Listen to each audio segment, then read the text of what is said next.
पहा Adani Maharashtra Premier League आणि Adani women's Maharashtra Premier league.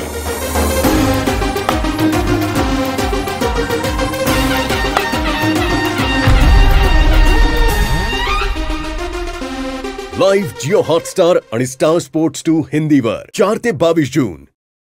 Anti corruption ब्युरोच्या ऑफिसमध्ये आता मी सगळीच्या सगळी माहिती जी कृषी घोटाळ्याची होती, ऑफिस ऑफ प्रॉफिटची होती, त्याचं पेपर बाय पेपर मी त्या सगळ्या आयोजना 2 आयोज त्यांनी असाइन केल्या त्याच्यासाठी त्यांना ती पूर्ण माहिती एक्सप्लेन केली आणि आत्ताच्या घटकेला स्टेटमेंट अजून दिलंच गेलं नाही आहे। त्याच्यासाठी आता मी मंगळवारी येते असं त्यांना सांगितलं आहे। पण पूर्ण स्कॅम कसा झाला आहे, काय झाला आहे, कोणाला थेट फायदा झाला, टेंडरिंग प्रोसेस कसा चुकीचा होता, त्याच्यात कसे बदल घडवून आणण्यात आले होते, या सगळ्या गोष्टी मी आत्ता मांडल्या आहेत। आणि या व्यतिरिक्त मी ऑफिस ऑफ प्रॉफिटमध्ये मग त्यांच्या व्यंकटेश्वरा इंडस्ट्रियल सर्व्हिसेस असो, टर्टल लॉजिस्टिक्स असो, त्या सगळ्या कंपन्यांची माहिती दिली। जगमित्र शुगरमध्ये पैसे कसे वळवण्यात आले व्यंकटेश्वरामधनं, या सगळ्या गोष्टींची माहिती देखील दिली।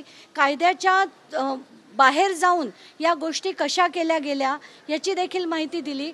आत्ताच्या घटकेला त्यांच्याकडनं अतिशय सकारात्मक असा प्रतिसाद मिळाला आहे। पण नेहमीच असं होतं की आपण सगळी आपली माहिती जीव ओतून त्यांना देतो, पण जर वरनं त्यांना ऑर्डर झाल्या की किंवा या फाईल्सचे पुन्हा आपण जसं म्हणतो वापर केले जातात तसे वापर होऊ नये एवढीच माझी खरंच इच्छा आहे। कारण सिंचन घोटाळ्यात देखील मी इथे आले होते, महाराष्ट्र सदन घोटाळ्यात देखील मी इथे आले होते, ऑफिस तेव्हा डिसप्रपोर्शनेट ॲसेट्सची जी केस होती भुजबळांची तेव्हा देखील मी इथे आले होते। पण प्रत्येक वेळेस एवढा जीव ओतून आपण 4, 4.5, 5 तास सगळी माहिती देतो, पण त्यातनं निष्पन्न जेव्हा चार्जशीट झाल्यानंतर, जेल झाल्यानंतर सुद्धा केसेस बंद केल्या जातात, खूप त्रास होतो। आता तरी तसं होऊ नये अशी अपेक्षा आहे। धनंजय मुंडेंनी ज्या ज्या चुकीच्या गोष्टी केल्यात त्याची शिक्षा त्यांना झालीच पाहिजे आणि त्यासाठी माझे होतील तेवढे जीवतोड प्रयत्न मी करणार आहे। पुढे आता परमेश्वराच्या हातात आहे आणि मुख्यमंत्र्यांच्या हातात आहे, बघू। सगळ्यात महत्त्वाचं म्हणजे तुमच्यावर कुठल्या प्रकारचा दबाव अँटी करप्शन ब्युरो करू नका, कारण आता अशी पण माहिती समोर येते की 2 दिवसामध्ये सगळे पुरावे सादर करा, अन्यथा हे प्रकरणच निकाली काढू मी दबाव तुमच्यावर होता। नाही आता कसं झालं, मला तेव्हा जेव्हा ते परवा पत्र मिळालं आणि वाचून मला खरंच धक्का बसला की मी 2 महिन्यापूर्वी त्यांना जी माहिती पाठवली त्याच्यावर मला जर बोलवण्यात आलं आणि 2 दिवसात हजर व्हा नाही तर तुमचा अर्ज निकाली काढण्यात येईल, तर पहिला गेल्या प्रश्न मी हाच विचारला की असं पत्र तुम्ही का पाठवलं। त्यांचं असं म्हणणं होतं आमचा स्टँडर्ड फॉर्मॅट आहे आणि त्याच्यात चुकून हे मिस्टेक झाली असं आम्हाला म्हणायचं नव्हतं, तर आम्ही तुमची माफी मागतो, ते 2 दिवसात या आणि नाहीतर निकाली काढण्यात येईल, हा आमचा स्टँडर्ड फॉर्मॅट आहे आणि हे खरं असं पाठवायला नको होतं असं त्यांचं म्हणणं होतं। एक म्हणे राम का नाम बदनाम, आता विपक्षांना केंद्रात गेल्यानंतर धनंजय मुंडे रामकुंडावर आज गेलेले आहेत, तुमची प्रतिक्रिया?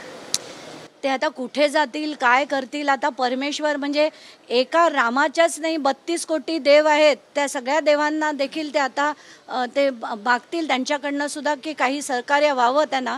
पण आत्ताच्या घटकेला मी एवढंच सांगू शकते, जर अँटी करप्शन ब्युरोनी योग्य ती कारवाई केली तर ह्याच्यातनं धनंजय मुंडे वाचत नाहीत। आता त्यांना शासकीय मेहरबानी झाली तर प्रशासनाची मेहरबानी झाली तर मला माहित नाही, पण आज जी मी माहिती दिली आहे ती ओपन अँड शट आहे, त्याच्यात काहीच डाऊट नाही। आज रामकुंडावर आल्यानंतर धनंजय मुंडेंना माध्यमांनी प्रश्न विचारले, पण त्यांनी जीपीट असं ॲक्शन करून जे ते मी बोलणार नाही आणि त्यांनी मी जीपीट केलेलं आहे असं एकंदरीत ॲक्शन केलं। आरोपांवर प्रश्न विचारला असता त्यांनी तशा प्रकारे नाही त्यांनी आता झिप बाय माउथ असं जर काही केलं असेल, झिपीट वगैरे म्हणाले असतील तर त्याच्यावर मी काय बोलणार। कारण तुम्हाला आठवत असेल ज्या दिवशी मी कृषी घोटाळा पूर्ण एक्सपोज केलेला त्याच्यानंतर माझ्यानंतर लगेचच त्यांनी एक पत्रकार परिषद घेतली होती आणि त्याच्यात त्यांनी सगळ्याच्या सगळ्या गोष्टी चुकीच्या आहेत असं मांडलं होतं। मला वाटेल ती त्यांनी टोपणनामं देखील दिली होती। तर आज ती वेळ आलेली आहे की खरं काय आहे ते आता शासनाकडे या पेपरद्वारे नक्कीच पोचलेलं असेल। आता त्यांना याच्यात हे द्यायला प्रत्येक गोष्टीत त्यांना पुरावे द्यायला नक्कीच यायला लागणार आहे। पण आता पुढे पहिली स्टेप काय आहे की अँटी करप्शन ब्युरोनी परवानगी मागायची असते। तर आता माझे जे पेपर्स आहेत ते त्यांनी घेतले, आता माझं स्टेटमेंट झाल्यानंतर दोन्ही गोष्टी लावून त्यांना सरकारकडे परवानगी मागायची असते की यांच्यावर कारवाई करायची की नाही. तिथे जर त्यांना परवानगी मिळाली तर पुढची चौकशी होणार आहे, नाहीतर आता त्यांना जर वरनं आराम मिळाला तर काय होईल मला माहित नाही. पण ताई प्रश्न आहे, सुपेकर यांनी सुद्धा म्हटलेलं आहे की जे धसांनी आरोप केले त्या आरोपांमध्ये काही तथ्य नाहीये, याकडे तुम्ही कसं पाहता? आता प्रत्येक गोष्ट जर आपण बघितली, धनंजय मुंडे देखील म्हणाले होते की आरोपात तथ्य नाही. ते 4 मार्चला म्हणाले होते की ते माझ्या विरुद्ध डिफेमेशनची कारवाई करणार आहेत. आज तगायत मला त्यांच्याकडनं कुठल्याही प्रकारची नोटीस नाही आली. सुपेकर सुद्धा म्हणाले, त्यांच्या विरुद्ध जेव्हा मी बोलले की पेपर दिले त्यानंतर सुद्धा ते पण म्हणाले की मी डिफेमेशनची नोटीस पाठवीन. आजपर्यंत मला काही आलेली नाही आहेत. आज सुरेश धसांनी त्यांच्यावर जे आरोप केलेत हे आरोप एक्झॅक्टली याच शब्दात मला देखील कळवण्यात आले होते की आत्ता जी कराडची सरबराई जी होतीये जेलमध्ये, ती सरबराई त्यांना सुपेकरच करून देत आहेत आणि त्यांच्याच मेहरबानीने बीडच्या कारागृहात आरामात जे राहत आहेत ही सगळी माहिती मला पण मिळाली होती. आणि जी आज धसांनी मांडली आहे की पोलीस यंत्रणेकडनं म्हणजे कारागृहाकडनं तिथल्या गुन्हेगारांकडनं 300 कोटीची त्यांनी मागणी केली आहे असं त्यांनी काही विधान केलं असं मला तुमच्याच माध्यमातून कळतं आहे. तर बघू आता पुढे ज्या ज्या गोष्टी आहेत, मी जेव्हा बोलते तेव्हा मी सबस्टॅन्शिएट करते, दसांनी बोललेलं त्यांनी सबस्टॅन्शिएट करावं. ताई, ज्या पद्धतीने ते ऑफिस ऑफ प्रॉफिटचा मुद्दा मांडलेला, आढळून आलंय का ऑफिस ऑफ प्रॉफिट नेमकं झालं या ठिकाणी? मी जे दिलंय ते बॅलन्स शीट सकट दिलेलं आहे आणि या 3 कंपन्याचं दिलंय. त्याच्यापैकी 2 कंपन्यामध्ये ऑफिस ऑफ प्रॉफिट होतं, हा एक भाग झाला. पण कृषी घोटाळा मंत्री असताना इतका मोठा जो केला, ज्याच्यात पहिल्या टप्प्यात 341 कोटीपैकी 161 कोटी 162 कोटी खाल्ले गेलेत आणि त्याचा ऑनलाईन किमतीप्रमाणे मी जर काढलंय तर त्याचं जर 4 बॉटल मी घेतल्या आणि मला 92 रुपयाला पडल्या आणि जर सरकारने 19,68,000 जर 220 रुपयांनी घेतल्यात तर हा स्कॅम नाही तर ह्याला दुसरं काय म्हणायचं.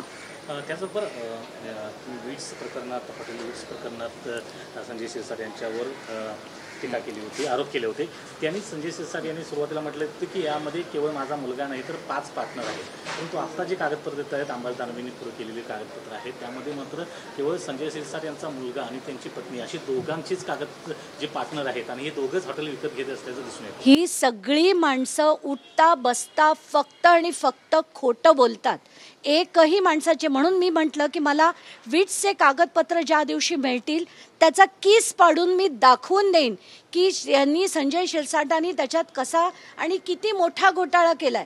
पण आत्ताच्या घटकेला मी आज सकाळी मी काही राऊतसाहेब दानवेंशी बोलणार नाही किंवा संजय राऊतांशी बोलणार नाही, म्हणून मी माध्यमांना विनंती केली आहे की त्याचे जे कागदपत्र आहेत ते माझ्यापर्यंत पोचवावे.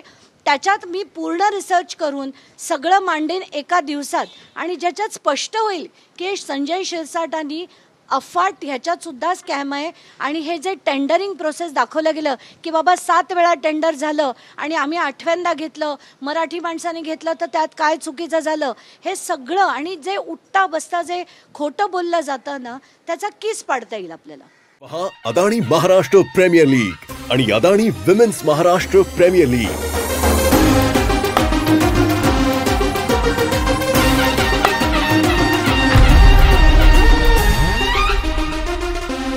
लाईव्ह जिओ हॉटस्टार आणि स्टार स्पोर्ट्स 2 हिंदीवर 4 ते 22 जून.